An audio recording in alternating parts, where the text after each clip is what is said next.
Welcome to Panacea. आज हम discuss करेंगे फोर्थ वीक ऑफ मई के करंट अफेयर्स के बारे में। First we have a news from obituary. India के एक इम्पॉर्टेंट एस्ट्रोफिजिसिस्ट हैं डॉक्टर जयंत विष्णु, जिनकी अभी रिसेंटली डेथ हुई है एट द एज ऑफ 86। सबसे इम्पॉर्टेंट जो कॉन्ट्रीब्यूशन इन्होंने किया है towards the field of physics, that is होयले-नार्लिकल theory, जो कि एक स्टेडी स्टेट यूनिवर्स मॉडल को सपोर्ट करती है। अब तक यूनिवर्स की जो सबसे इम्पॉर्टेंट थ्योरी है जो सपोर्ट करती है ओरिजिन ऑफ द यूनिवर्स को, that is big bang theory. Big bang theory का बिल्कुल एक कॉन्ट्रास्ट थ्योरी इन्होंने सपोर्ट किया था, that is steady state theory, जिसका कहना ये है कि universe has always have been, और ये एक इनफाइनाइट चीज है जिसका कोई एंडिंग और जिसका कोई स्टार्टिंग डेट नहीं था। तो बिग बैंग थ्योरी जैसे ये कहती है कि एक बहुत बड़ा धमाका हुआ, यूनिवर्स की शुरुआत हुई और एक टाइम आएगा जब ये यूनिवर्स खत्म हो जाएगा। तो इसका एक बिल्कुल कॉन्ट्ररी जो थ्योरी है वो इन्होंने प्रेजेंट किया था और उसको सपोर्ट किया था। इसके अलावा there is an institution, inter university centre for astronomy at Pune university, जिसके ये फाउंडिंग फादर थे 1988 में और उसके पहले डायरेक्टर भी रहे हैं काफी लंबे टाइम पीरियड के लिए। Banaras Hindu university and Cambridge university से इन्होंने अपनी पढ़ाई को पूरा किया है। इंडिया के बहुत इंपॉर्टेंट प्राइज इनको दिए गए हैं, जैसे कि Padma Bhushan award, Padma Vibhushan award, Maharashtra Bhushan award and also UNESCO की तरफ से कलिंगा प्राइज भी इनको दिया गया है। इन्होंने अपनी ऑटोबायोग्राफी लिखी जिसका नाम है माई यूनिवर्स अक्रॉस 4 सिटीज, जिसको साहित्य अकादमी अवार्ड भी मिला। तो एक बहुत ही इंपॉर्टेंट एस्ट्रोफिजिसिस्ट थे इंडिया के। इनके साथ रिलेटेड कोई भी इंफॉर्मेशन एग्जाम में पूछी जा सकती है। नेक्स्ट विल टॉक अबाउट विकसित कृषि संकल्प अभियान, जिसको लॉन्च किया है यूनियन मिनिस्टर शिवराज सिंह चौहान, मतलब एग्रीकल्चर मिनिस्टर ऑफ इंडिया। ये एक ऐसा अभियान है जिसको इंडिया हर साल लॉन्च किया करेगा, वो भी साल में 2 बार। एक बार जब खरीफ सीजन की सोइंग होगी, एक बार जब रबी सीजन की सोइंग होगी।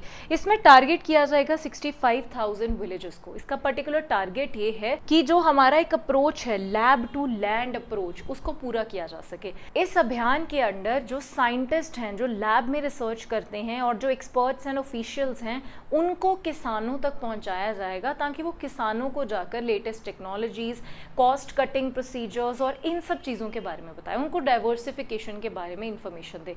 तो ये एक ऐसा अभियान है जो हर साल कंडक्ट किया जाएगा, तो हर साल की न्यूज़ में आएगा। तो इसका बेसिस और इसका क्या पर्पस है वो हमें क्लियर होना चाहिए। Next is we have national anti terrorism day, जो कि इंडिया में हर साल ऑब्जर्व किया जाता है 21 मई को।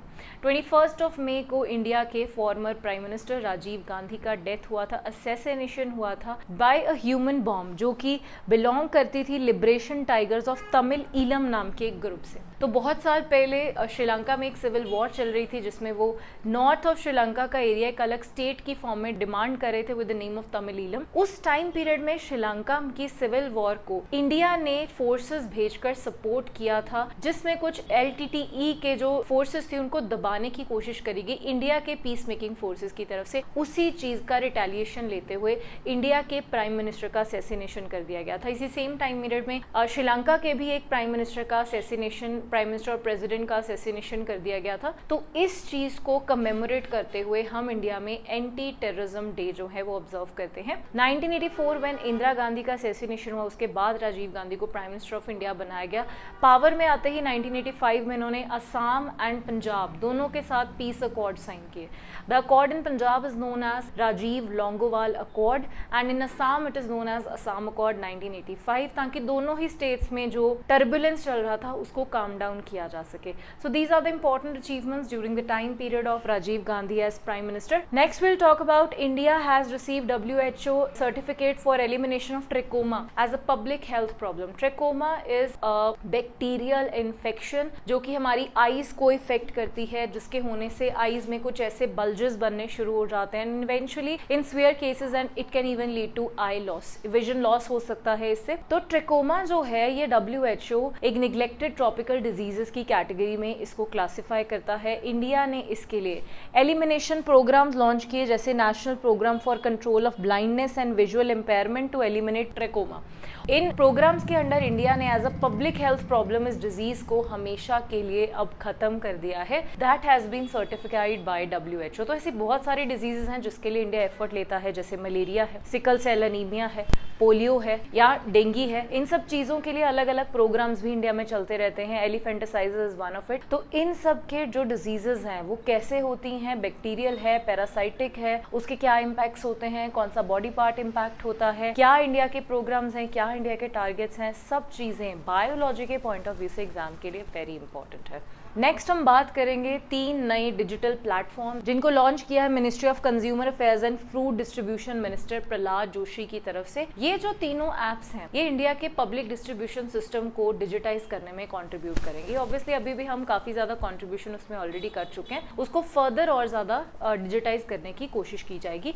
पब्लिक डिस्ट्रीब्यूशन सिस्टम के अंडर इंडिया के जो बिलो पॉवर्टी लाइन लोग हैं उनको सरकार हर महीने के तौर पे फेयर प्राइस शॉप्स, जिनको हम राशन शॉप कहते हैं, उनके जरिए सब्सिडाइज्ड रेट के ऊपर फूड ग्रेन्स और पल्सेस जैसी चीजें जो है वो प्रोवाइड करती है। आइए जानते हैं इन तीनों स्कीम्स के बारे में। डिपो दर्पण पहली स्कीम है जो डिजिटल मॉनिटरिंग प्लेटफॉर्म है फूड ग्रेन्स की प्रोडक्शन के लिए, जहां पे सारा डाटा जो फूड ग्रेन्स का है उसको डिजिटाइज किया जाएगा एंड ऑल्सो मॉनिटरिंग के लिए सीसीटीवी जैसे और IoT सेंसर जैसी चीजें इंस्टॉल करी जाएंगी। नेक्स्ट इज अन्न मित्र। अन्न मित्र जो है ये PDS स्टेक होल्डर्स के लिए है, जैसे फूड इंस्पेक्टर्स या फिर FBI के अंडर जो इंस्पेक्टर्स इस चीज के लिए रिस्पॉन्सिबल है उनको ये सपोर्ट करेगी। वो इजीली सारे राशन शॉप्स और उनका एनालिसिस कर पाएंगे, उनकी सप्लाई, उनका स्टॉक, उनकी स्टोरेज, सब चीजों को एनालाइज कर पाएंगे। थर्ड इज अन्न साहित्य। अन्न साहित्य ऑलरेडी कुछ स्टेट्स में ऑलरेडी ऑपरेटिव है, अब इसको हम ऑल इंडिया बनाने की कोशिश करेंगे। ये एक citizen friendly grievance redressal platform होगा। ग्रीवेंस रिड्रेसल का मतलब होता है कि अगर किसी इंसान को राशन शॉप के साथ कोई रिलेटेड प्रॉब्लम है, पब्लिक डिस्ट्रीब्यूशन सिस्टम के साथ रिलेटेड कोई प्रॉब्लम है, तो वो इस प्लेटफॉर्म पे जाके अपनी प्रॉब्लम को सिंप्लीफाई करा सकता है। तो इंडिया में अभी गवर्नमेंट 81 करोड़ लोगों को PDS सिस्टम के अंडर कवर करती है and there are 5.38 lakh fair price shops in India, जिनको हम डिपोज कहते हैं या जिनको हम राशन शॉप्स कहते हैं। इन सब राशन शॉप्स में डिजिटाइजेशन का प्रोसेस जो है उसको और बढ़ावा दिया जाएगा इन 3 नई एप्लीकेशंस के।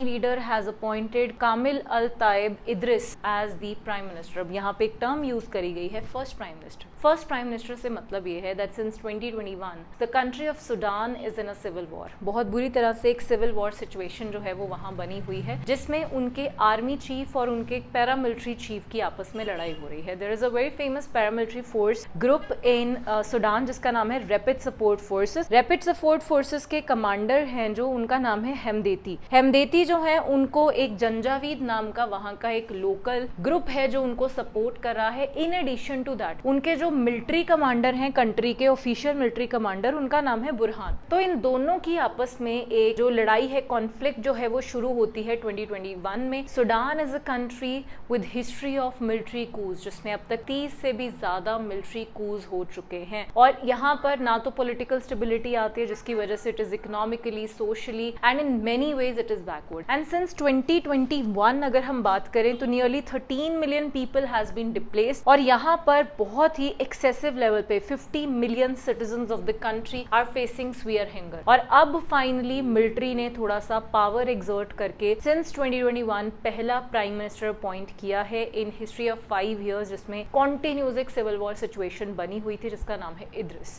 तो ये इंपॉर्टेंट है एग्जाम्स के लिए, इसका थोड़ा बैकग्राउंड भी हमें एग्जाम के लिए पता होना चाहिए। नेक्स्ट हम बात करेंगे सागर में सम्मान इनिशिएटिव। सागर में सम्मान इनिशिएटिव पहली बात तो लॉन्च किया गया international day for women in maritime के ऊपर, which is observed on 18th of May। इसका एक इवेंट हुआ था मुंबई, जहां हमारे यूनियन मिनिस्टर सर्बानंद सोनोवाल ने ये इनिशिएटिव लॉन्च किया। इसका पर्पस ये है कि जो वुमेन हैं हम उनका पार्टिसिपेशन मैरीटाइम इंडस्ट्री में बढ़ाना चाहते हैं, ताकि ज्यादा से ज्यादा वुमेन जो हैं, चाहे इंजीनियरिंग सर्विसेज हैं, टेक्निकल सर्विसेज हैं, चाहे वो मैरीटाइम दूसरी सर्विसेज हैं, कोस्ट गार्ड है, उन सब चीजों में वुमेन का पार्टिसिपेशन हम बढ़ाना चाहते हैं। That is 12% female representation in technical maritime roles by 2030। और गवर्नमेंट का ये भी कहना है कि ऑलरेडी वुमेन पार्टिसिपेशन इस सेक्टर में हमें काफी बढ़ा हुआ दिखा है, जैसे कि 2014 तक इट वाज ओनली 341 और अब वुमेन रिप्रेजेंटेशन 2557 तक पहुंच चुका है। और इसको और ज्यादा बढ़ाने के लिए, वुमेन को मैरीटाइम इंडस्ट्री में इन्वॉल्व करने के लिए गवर्नमेंट इस चीज के लिए अब इनिशिएटिव्स लेगी। Next in news we have operation Olivia. Operation Olivia एक एनुअल ऑपरेशन है जो इंडियन कोस्ट गार्ड की तरफ से कंडक्ट किया जाता है, mainly on the coast of Odisha. Odisha का जो एरिया है, बे ऑफ बंगाल का जो एरिया है, इसका पर्पस है इंडिया की एक बहुत ही इंपॉर्टेंट एंडेंजर्ड स्पीशीज को बचाना। Olive Ridley tortoise. Olive Ridley tortoise already इस साल की स्टार्टिंग से न्यूज में चल रही है ऑलिव रिडले टर्टल्स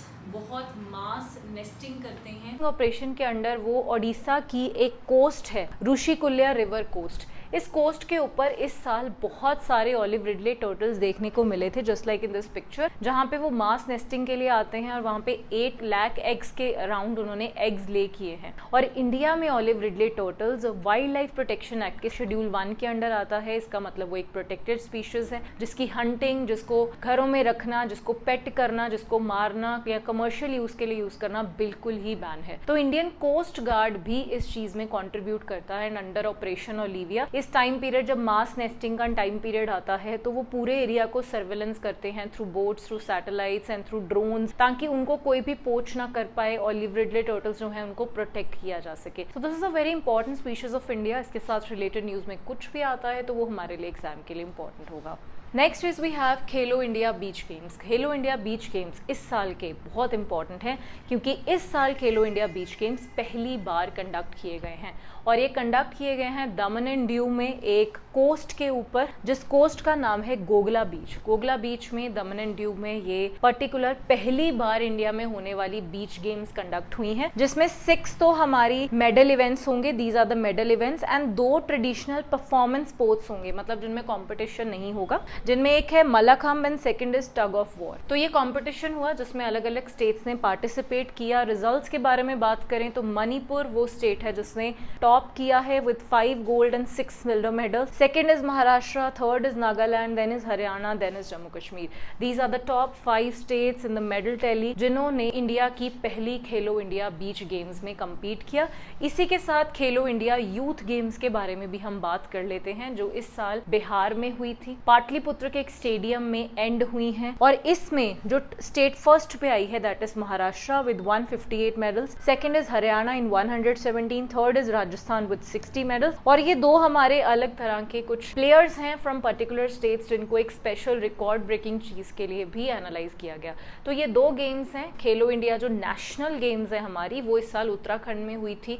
उसमें हमारी जो आर्म्ड फोर्सेस हैं उन्होंने भी compete किया था। विंटर गेम्स हमारी लेह लद्दाख के एरिया में होती हैं। तो ये 2 अभी इंपॉर्टेंट गेम्स हैं जो अभी मई एंडिंग तक न्यूज में चल रही हैं। नेक्स्ट हम बात करते हैं इंडिया और बांग्लादेश रिलेशंस के बारे में। इंडिया और बांग्लादेश रिलेशंस में हमें एक प्रॉब्लम देखने को मिली है। इंडिया और बांग्लादेश जो है ये लैंड बाउंड्री शेयर करता है along with the sea boundary obviously. तो बांग्लादेश की जो लैंड बाउंड्री है वो इन नॉर्थ ईस्टर्न स्टेट्स के साथ लगती है। और बांग्लादेश के जो at present serving interim government prime minister है मोहम्मद यूनुस, उन्होंने एक स्टेटमेंट दिया कि इंडिया की जो नॉर्थ ईस्टर्न स्टेट्स हैं वो लैंड लॉक्ड है और अगर उन्हें सी को अप्रोच करना है तो वो सिर्फ बांग्लादेश के जरिए कर सकते हैं, जहां से इंडिया बांग्लादेश रिलेशन में एक चेंज आना शुरू हुआ। तो अब उस चीज में क्या होता है कि बांग्लादेश सडनली इंडिया के साथ जो लैंड के जरिए ट्रेड हो रहा था उसको रिस्ट्रिक्ट करना शुरू कर देता। तो रिटेलिएशन ने इंडिया ने भी वो चीज़ करनी शुरू करी।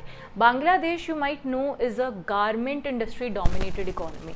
उनका मेजर एक्सपोर्ट गारमेंट इंडस्ट्री का होता है, एक्सपोर्टिंग पार्टनर है। इंडिया और बांग्लादेश के ट्रेड में इंडिया बांग्लादेश को 8 बिलियन का एक्सपोर्ट करता है, तो बांग्लादेश इंडिया को सिर्फ 1.8 या 9 बिलियन का ही एक्सपोर्ट करता है। So that is a surplus trade for India. अभी रिसेंट क्या हुआ कि बांग्लादेश और इंडिया के कुछ custom stations and integrated check post हैं असम, मेघालय, त्रिपुरा एंड मिजोरम। इसमें जितने भी इंडिया और बांग्लादेश का ट्रेड लैंड के जरिए होता था वो सारा ट्रेड रिस्ट्रिक्ट कर दिया गया है। And in a very clear sense India ने ये बोल दिया कि अगर बांग्लादेश हमें गारमेंट्स के साथ रिलेटेड चीजें एक्सपोर्ट करना चाहता है तो वो सिर्फ 2 पोर्ट से होगा and those 2 ports will be sea ports, एक कोलकाता और एक नवा शहर इन मुंबई। कोलकाता का तो यहीं मिल जाएगा, अगर नवा शहर मुंबई का जो पोर्ट है उसके लिए बांग्लादेश को पूरा घूम के आना पड़ेगा।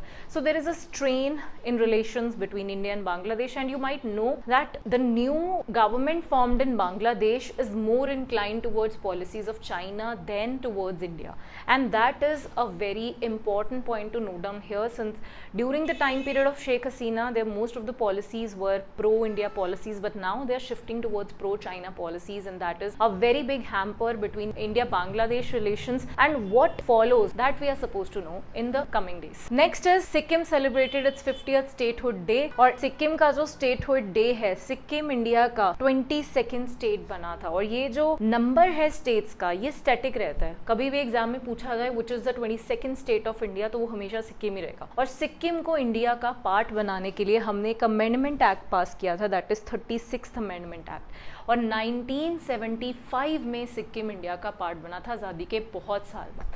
सिक्किम जो था वो चोग्याल डायनेस्टी के अंडर रूल हो रहा था, फिर उसके बाद जो उनके रूलर्स हैं और सिटीजन्स हैं उनके जो क्लैशेस हैं वो बढ़ने शुरू हो जाते हैं। Finally 1975 they decide to become part of India, जिसके लिए हमने 36 अमेंडमेंट एक्ट पास किया और सिक्किम को इंडिया की 22nd स्टेट बनाया गया। But there is a special article in the constitution, article 371। इस आर्टिकल के अंडर जो सिक्किम है उसको इनकम टैक्स से एग्जेम्प्ट किया गया है, मतलब सिक्किम का कोई भी सिटीजन जो ओरिजिनल चोग्याल डायनेस्टी से इंडिया में ट्रांसफॉर्म होकर आया, इंडिया का सिटीजन बना after 1975 and before that it was citizen of India, उन सब लोगों को इनकम टैक्स एग्जेम्पशन दिया जाता है। मतलब सिक्किम के ओरिजिनल जो रेजिडेंट्स हैं वो कोई भी इनकम टैक्स पे नहीं करते। ऐसे कुछ स्पेशल प्रोविजंस हैं जो article 271F of the constitution and Indian income tax act section 10 के कुछ सब सेक्शंस के अंडर ये सिक्किम के लोगों को दिया जाता है। तो याद रखना है 36 अमेंडमेंट एक्ट 22nd स्टेट है वो सिक्किम बना था इंडिया की। चोग्याल डायनेस्टी के अंडर पहले रूल होता था एंड आर्टिकल 371F के अंडर कुछ स्पेशल प्रोविजंस हैं जो स्टेट ऑफ सिक्किम को दी जाती हैं। Next is chairman of UPSC जो अभी अपॉइंट हुए हैं, इनका नाम है Ajay Kumar. He was formally in defence secretary और इनकी जो यूपीएससी में टेन्योर है वो अक्टूबर 2027 तक चलने वाली है। There is a major point, UPSC एक कॉन्स्टिट्यूशनल कमीशन है, इसीलिए इसका जो कॉन्स्टिट्यूशनल आर्टिकल है first of all that is 361 article of the constitution. और किसी भी कॉन्स्टिट्यूशनल कमीशन का जो प्रेसिडेंट है वो most of the times is appointed by the president. तो ये अपॉइंटमेंट प्रेसिडेंट की तरफ से किया गया है जिसमें टेन्योर है 65 और 6 इयर्स ऑफ एज। तो अजय कुमार जो हैं ये 6 इयर्स वाला क्राइटेरिया तो फुलफिल नहीं कर पाएंगे। Till the age of 65 he will serve as chairman of UPSC और इन्होंने रिप्लेस किया है प्रीति सुदान को जो पहले अपनी एज पूरा होने पे रिटायर हो चुकी हैं। So these are all the current affairs from 4th week of May. बने रहिए हमारे साथ हमारे यूट्यूब चैनल पर।